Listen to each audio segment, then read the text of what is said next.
उद्धव से कहते हैं, उद्धव, गृहस्थाश्रमी को अपने धन का पंच विभाजन करना चाहिए। बहुत सावधानी से सुन लीजिए, इधर देखिए सब लोग। सबसे पहला धर्माय, फिर दूसरा यशाय, तीसरा कामाय। अपने धन का प्रयोग तीसरे विभाजन में अपनी कामनाओं की पूर्ति के लिए, जो उपस्थित कामनाएं हैं, अनुपस्थित कामना नहीं। उपस्थित और अनुपस्थित दो प्रकार की कामना होती हैं। उपस्थित कामना कौन सी? जो आवश्यक है, और अनुपस्थित कामना जो अनावश्यक है, जबरदस्ती बस करना है। उपस्थित कामनाओं की पूर्ति में धन का व्यय करना, यह धन का तीसरा विभाजन है। जो जरूरी है, घर बनाना है तो बनाना है भाई, जरूरी आवश्यक है। गाड़ी लेनी है, कहीं आना जाना बहुत ज्यादा रहता है तो लेनी है।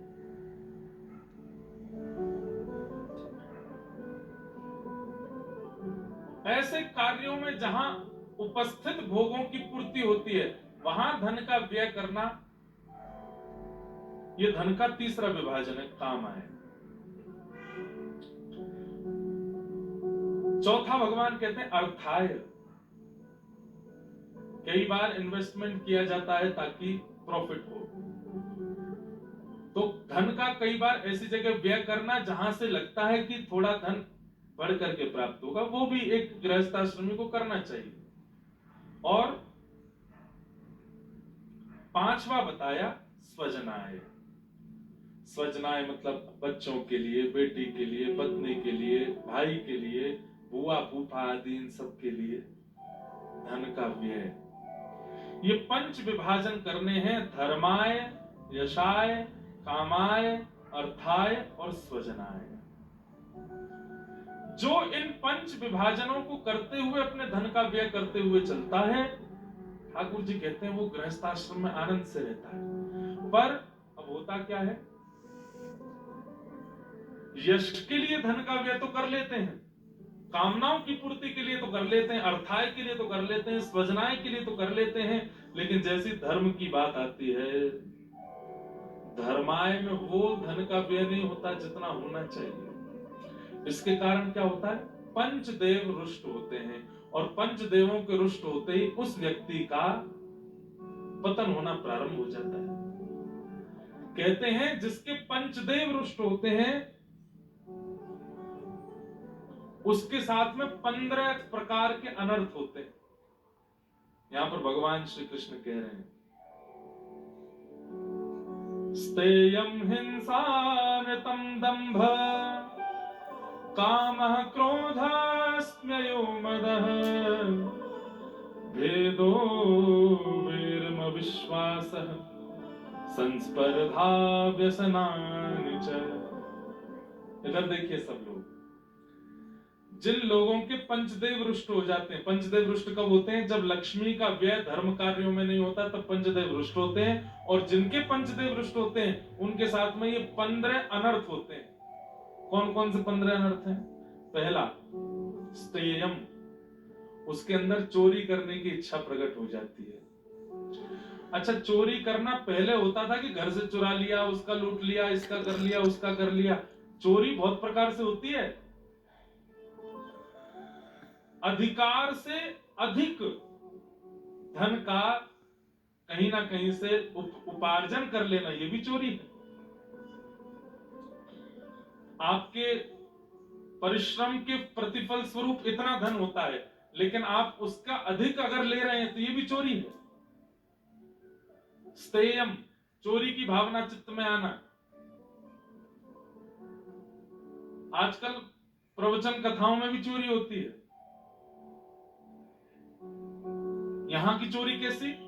अपने व्यवहार में जो धर्म नहीं है, अपने विचारों में जो क्रिया नहीं है, केवल और केवल लोक रंजन के लिए उन विचारों को व्यास मंच से कह देना, यह व्यास की चोरी है।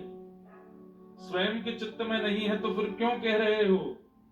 और अगर कह दिया है तो प्रयास करो अपने चित्त में भी लाओ, ये तो ये चोरी है। तो 15 अनर्थों में पहला अनर्थ होता है, जिसके पंचदेव रुष्ट हो जाते हैं, उसका पहला अनर्थ है स्तेयम, चोरी। दूसरा अनर्थ हिंसा की भावना, लड़ाई झगड़ा मार काट कलेश में रुचि होना,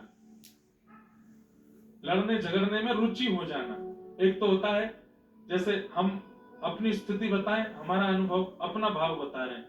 किसी को अगर हमसे लड़ने का मन होता है, वैसे तो ऐसा कुछ होता नहीं पर कभी कभी हो भी जाता है, किसी को हमसे लड़ने का मन हो जाता है तो हम मौन हो जाते हैं, लड़ ले, बोल ले, चाहे जितना बोल लो, वो चाहे जितना स्थिति से गिर जाए, हमें ठीक है बोल लो, तुम और कुछ कहना है तो वो भी कह लो, ये भी नहीं कहते, सुनते रहते बस। लेकिन कई लोगों को होती है, इसने मुझसे जो कह कैसे दे, रुक जा तुझे मैं बताता हूँ, आड़े यार तू आ, तूने ये वाली गाली दी, ले मैं ये वाली दूंगा, तुझसे भी बड़ी। तूने मुझे ऐसा कहा, मैं तुझे ऐसा कहूंगा। जिनके मन में ये रुचि होती है ना कि उसने कहा है अब मुझे बदला लेना, उससे छोड़ना नहीं है, ये एक प्रकार से पंचदेव के नाराज होने पर होता है। आप कलेश के प्रति रुचि रखते हैं और आपको कहते मेरे हृदय को शांति तब मिलेगी जब मैं इसको ऐसा कर दूं। ये कौरवों का स्वभाव है। वो कौरव राज्य गद्दी पर बैठे हैं, फिर भी पांडवों से द्वेष मानते हैं, ईर्ष्या मानते हैं, और ईर्ष्या और द्वेष के कारण लड़ते रहते हैं, झगड़ते रहते हैं, कुछ ना कुछ करते रहते हैं। अरे कहां तक कहें, महाभारत युद्ध हारने की स्थिति में आ गए, हार गए, अब भी दुर्योधन माना नहीं। अश्वत्थामा से कहता है मैं मर तो रहा हूं, लेकिन मैं मरूंगा सुखद तब जब मैं इन पांचों पांडवों को भी राजगद्दी पर ना बैठने दूं, तुम छल से ही सही इन पांचों को मार दो। इस प्रकार की भावना चित्त में आ जाना ये कब होती, जब पंचदेव नाराज होते हैं। हिंसा के प्रति रुचि, और कोई व्यक्ति अगर हिंसा के समय पर शांत हो जाता है, हिंसा के समय पर मौन हो जाता है, लड़ाई झगड़ा कलेश के समय पर शांत होकर के सुन लेता है, समझ जाओ उसके पंचदेव प्रसन्न हैं, इसीलिए वो पलटवार नहीं कर रहा है, सह रहा है। आप कहेंगे महाराज जी कोई व्यक्ति उससे इतना बुरा भला कह गया और वो सुनता रहा, ये तो गलत है ना, नहीं सुनना चाहिए था, करना चाहिए था पलटवार। अरे अगर उसकी इच्छा नहीं है, उसने पलटवार नहीं किया, सह लिया, सुन लिया, ठाकुर जी फिर उसका बदला लेंगे, प्रकृति बदला लेती है फिर। लेकिन हिंसा के प्रति रुचि रखना ये एक प्रकार से पंचदेवों के रुष्ट होने का लक्षण है। और दंभ, दंभ किसको कहते हैं, जो है नहीं पर दिखा रहे हैं उसको दंभ कहते हैं। पाखंड, मन में तो व्यसन है, मन में तो काम है, मन में तो क्रोध है, मन में तो लोभ है, लेकिन दुनिया को दिखाने के लिए, परिवार वालों को दिखाने के लिए तीर्थ यात्रा भी कर रहे हैं, मंदिर भी जा रहे हैं। और सबसे बड़ा दंभ तो आजकल सोशल मीडिया पे चल रहा है, फोटो खींच खींच के यहाँ तीर्थ गए, वहां गए, यहाँ गए, ऐसा किया, ये देखो यहाँ चढ़े, वो किया। नहीं, दंभ, अगर दंभ की स्थिति आपकी है, दंभ करने में रुचि आपको होती है, तो कहीं ना कहीं पंचदेव आपके रुष्ट हैं, तभी दंभ के प्रति रुचि बढ़ रही है। और कोई व्यक्ति दंभ से दूर है, इच्छा नहीं होती कि इसका बहुत दिखावा हो या बहुत वैसा मैं बस लोगों को रिझाने दिखाने के लिए क्रिया करूं, समझो उसके पंचदेव प्रसन्न है।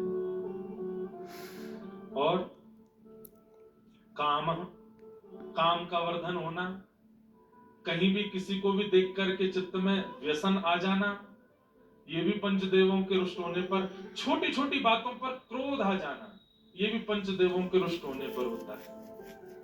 और मद, अभिमान होना, अपनी क्रिया का अभिमान कर लेना, मैंने किया है, मुझसे हुआ है, मैं नहीं होता तो होता ही नहीं, मेरे द्वारा किया गया है। मद, ये भी पंचदेवों के रुष्ट होने पर होता है। भेदो, भेद करना, भेद दृष्टि रखना, ये भी पंचदेवों के रुष्ट होने पर होता है। और वैर, ऐसा वैर मान लेना कि उसका मुख नहीं देखूंगा मैं, इतना वैर भाव रख करके किसी से दूरियां बना लेना, ये भी पंचदेव के रुष्ट होने पर होता है। और अविश्वास, शक की स्थिति में रहना हमेशा, अविश्वास ही चलता रहता मन में। चार गए अकेले, मुझको नहीं लेके गए, मेरी बुराई करने गए होंगे वहां पे। हाँ, उन पे तो कुछ काम ही नहीं, तुम्हारी बुराई करने गए। महाराज जी ने इसको माला पहना दी, मतलब इससे ही प्रेम भाव है, हमसे नहीं है, इसको मिल रहे हैं, उसको कर रहे हैं, ऐसे। ये अविश्वास ठाकुर जी के प्रति भी हो जाता है। हर मंगलवार व्रत रखते हैं, हे महादेव, फिर भी हमारे परिवार में इतना अनित क्यों हो रहा है? कभी कभी अविश्वास, महादेव है भी कि नहीं? ये अविश्वास उत्पन्न होना, ये भी पंचदेवों के नाराज होना। मतलब आप समझ रहे हैं, ठाकुर जी कह रहे हैं ये व्यक्ति का स्वभाव नहीं है, ये व्यक्ति की इच्छा नहीं है। पंचदेव उससे नाराज होते हैं, तब ये गुण प्रकट होते हैं उसमें। रावण में सबरे थे, क्यों? पंचदेव नाराज बैठे थे। कंस में सबरे थे, पंचदेव नाराज बैठे थे। शिशुपाल, दंतवक्र, जितने भी राक्षसों के नाम बोलो, उनके पंचदेव नाराज बैठे, इसलिए उनमें सारे गुण थे। अविश्वास